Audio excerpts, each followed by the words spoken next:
अब बहुत सारे सवालात हुए, बहुत सारे जवाबात हुए, एक वीडियो जो है वो दिखाई गई। उसके बाद पाकिस्तान तहरीक इंसाफ ने भी कुछ वीडियोस जारी कर दी। तहरीक इंसाफ ने जो 9 मई की वीडियोस जारी की है उनमें कुछ निकाब पोश अफराद है, कुछ ऐसी चीज़ें हैं जिसमें वो इसको फॉल्स फ्लैग ऑपरेशन साबित करने की कोशिश कर रहे हैं। ये है जी दूसरी जानिब पाकिस्तान तहरीक इंसाफ का मौक़िफ़, वो मैं आपके सामने रख देता हूँ। तहरीक इंसाफ का जो ऑफिशियल ट्विटर अकाउंट है वो और जो तर्जुमान है उन्होंने एक प्रेस कॉन्फ्रेंस भी की है। उन्होंने इन सारी चीज़ों को कैसे देखा और DGISPR की प्रेस कॉन्फ्रेंस पे और 9 मई के वाक़े पे कैसे रिस्पॉन्ड किया, ज़रा उनका बयानिया भी आप सुन लीजिए। वो ये कहते हैं कि 9 मई की तहकीकात करनी है, ये DGISPR ने कहा 9 मई की तहकीकात करनी है तो 2014 के धरने की भी तहकीकात की जाए, पार्लिमान हमले और PTV हमले की तहकीकात की जाए।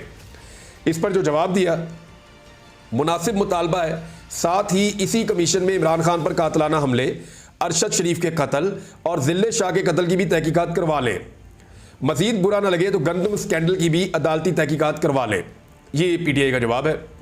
DGISPR ने कहा कि 8 फरवरी को 47% टर्नआउट था, इसमें से मखसूस सियासी जमात को कुल आबादी का 7% वोट पड़ा है। अब इस पे जो है वो हकीकत तहरीक इंसाफ लिख रही है कि तहरीक इंसाफ को बगैर किसी इलेक्शन मुहिम के धांधली ज़दा फॉर्म 47 के बावजूद कुल डाले गए वोट्स का 34% मिला, जबकि फॉर्म 45 पर तहरीक इंसाफ कुल डाले गए वोट्स का 70% मिला। फॉर्म 45 के मुताबिक 70% वोट तहरीक इंसाफ ने हासिल किया है बकौल तहरीक इंसाफ के। ये 7% के नंबर में इतनी ही सच्चाई है जितना अफवाज पाकिस्तान का सियासत से ताल्लुक ना होने के मामले में सच्चाई है। DGISPR ने कहा कि तहरीक इंसाफ के लिए सियासत की कोई हद नहीं रही, वो चाहते हैं कि पाकिस्तान माशी तौर पर नीचे जाए। अब इसमें जो जवाब है तहरीक इंसाफ का वो ये है, जजों और सियासतदानों के बेडरूम में कैमरे लगाने वाले तहरीक इंसाफ को हद ना समझाएं। मईशत का उतना ही दर्द होता तो अप्रैल 2022 में बैरूनी इशारे पर रजीम चेंज ना करते। माशी तौर पर आज भी 2022 की बरामदात और तरसीलात ज़र का लेवल अबूर नहीं किया जा सका। यानी जो मईशत PTI के दौर में थी उससे अब बहुत बुरी है। PTI जो है वो बहुत, जितना उनके खिलाफ एक प्रेस कॉन्फ्रेंस आई और प्रेस कॉन्फ्रेंस के अंदर जितना हमने देखा कि एक सख्ती थी इदारे के अंदर, पाकिस्तान तहरीक इंसाफ शायद उससे भी एक हाथ आगे जा रही है। DGISPR साहब ने प्रेस कॉन्फ्रेंस के शुरू में फरमाया कि प्रेस कॉन्फ्रेंस और सवालात को सिक्योरिटी इश्यूज तक महदूद रखें, लेकिन इसके बाद अगले 40 मिनट मुसलसल सियासी गुफ्तगू फरमाई, बल्कि जाली ऑडियोज पर मबनी डॉक्यूमेंट्री भी चलाई जो तैयार करके लाए थे। यही वो रवैया है जिसकी वजह से पाकिस्तान की आवाम इदारों के किसी भी बयानिए को सच नहीं मानते और इसी का इजहार 8 फरवरी 2024 को भी हुआ। ये तहरीक इंसाफ का मौक़िफ़ है। DGISPR ने फरमाया कि 9 मई की तहकीकात करनी है तो 2014 के धरने की भी तहकीकात की जाए, पार्लियामेंट पर हमले और PTV की भी तहकीकात की जाए। इस पे जो है वो जवाब पाकिस्तान तहरीक इंसाफ का ये है कि अव्वल तो अफवाज पाकिस्तान का 2014 के धरने से क्या ताल्लुक, क्या आप इस वाक़े के फरीक हैं या ये मुतालबा आप अपनी कठपुतली PDM के बिहाफ पर कर रहे हैं। दोइम, हम इसकी शफाफ तहकीकात के लिए भी तैयार हैं, बस ये यकीन दहानी भी करवा दें कि तहकीक करने वाले जजों के रिश्तेदारों को अगवा किया जाएगा, ना जजों के बेडरूम में कैमरे लगेंगे।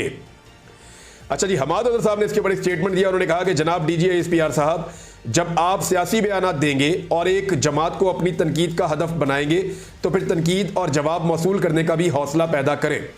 आपकी आज की प्रेस कॉन्फ्रेंस में बहुत सारे तजादात, मफरूज़ों और तासुब पर मबनी थी। तहरीक इंसाफ इसका भरपूर जवाब देगी।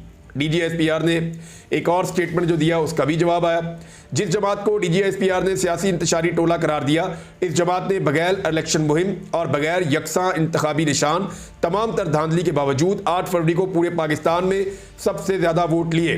अवाम की अक्सरियत को इंतशारी करार देना गुरूर और फिरौनियत की बदतरीन मिसाल है, जिसे इंतशारी करार दिया जा रहा है। इसी इंतशारी अवाम के टैक्स के पैसों से DGISPR की भी तनख्वाह अदा की जाती है। तहरीक इंसाफ जो है वो बहुत हार्ड टॉक कर रही है इस मामले पे। DGISPR उन्होंने कहा जी 2016 में खैबर पख्तूनख्वा हुकूमत के वसाइल से दारुल हुकूमत पर दावा बोला गया। हकीकत यह है कि 2016 में इस्लामाबाद में कोई धरना नहीं हुआ, बल्कि धरना मनसूख कर दिया गया था जब मामला अदालत में चला गया। जनरल साहब, गुज़िश्ता 1 साल से ऐसे झूठे प्रोपेगेंडे के सबब ही अवाम ने 8 फरवरी को 9 मई के बयानिए को न सिर्फ मुस्तरद किया बल्कि दफन भी कर दिया। DGISPR ने फरमाया, अगर किसी के पास अफवाज पाकिस्तान की सियासत में मुदाखलत के सबूत हैं तो मुतअल्लिका आईनी और कानूनी फोरम्स पर पेश करे। जवाब पाकिस्तान तहरीक इंसाफ का, जनरल साहब, अफवाज की सियासत और अदलिया में मुदाखलत की गवाही कानून और आईनी फोरम ही तो दे रहे हैं। जिन कानून और आईनी फोरम्स की आप बात कर रहे हैं वो इज्तिमाई खत लिखकर आपसे पनाह मांग रहे हैं। यानी वो जो 6 जजेस का लेटर है उसका हवाला दिया यहाँ पे पाकिस्तान तहरीक इंसाफ ने, और इस पोस्टर के ऊपर उन्होंने 6 जजेस की तस्वीर भी आवेदन की है। इमरान खान साहब का एक स्टेटमेंट पाकिस्तान तहरीक इंसाफ ने अभी वायरल किया। उन्होंने कहा जिसने सीसीटीवी फुटेज चुराई है उसी ने 9 मई करवाई है। पाकिस्तान तहरीक इंसाफ के इंफॉर्मेशन सेक्रेटरी रऊफ हसन साहब ने कहा कि आज की DGISPR की प्रेस कॉन्फ्रेंस एक इंतशार से भरपूर जहन की गमाजी करती है। उन्होंने कहा जमहूरियत को कोई खतरा नहीं, खतरा उसको होता है जो चीज़ मौजूद हो। इस वक्त पाकिस्तान में शख्सी आमरीयत है, जमहूरियत नहीं है। ये पाकिस्तान तहरीक इंसाफ का एक मौक़िफ़ है। एक और जगह पे रऊफ हसन साहब ने कहा कि जो कुछ DGISPR ने आज की प्रेस कॉन्फ्रेंस में कहा उस तमाम पर हम उनको चैलेंज करते हैं कि उसके सबूत लेकर आएँ। हम चाहते हैं कि इस पर एक जुडिशल कमीशन बनाया जाए जो इस बात का तयन करे कि ये वाक़या किसने करवाया, क्यों करवाया। ये कहते हैं जुडिशल कमीशन 2014 के धरने और पार्लियामेंट पर हमले पर भी तफ्तीश करेगा। हम कहते हैं बिल्कुल करे, लेकिन इसके साथ रजीम चेंज, साइफर, खान साहब पर हमला, ऑडियो लीक्स, 8 फरवरी के इंतखाबात में मैंडेट चोरी, जबरी तलाक़ें और सियासी इंजीनियरिंग पर भी तफ्तीश करे। इस पर अगर DGISPR कमीशन बनाना चाहते हैं तो ज़रूर बनाएं।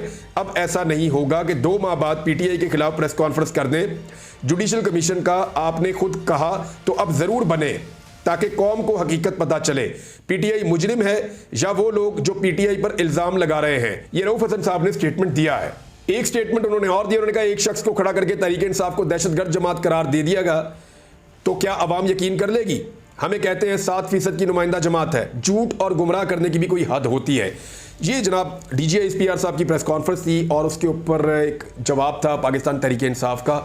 पाकिस्तान तहरीक इंसाफ और DGISPR यानी ये 2 चीज़ें कभी भी आमने सामने नहीं आनी चाहिए। अब मैं इसके ऊपर तरजीह इसलिए नहीं दे रहा क्योंकि पाकिस्तान तहरीक इंसाफ ने खुद बहुत कुछ कह दिया है और DGISPR ने, दोनों ने बहुत कुछ कह दिया है। दोनों चीज़ें मैंने आपके सामने रिपोर्ट कर दी हैं।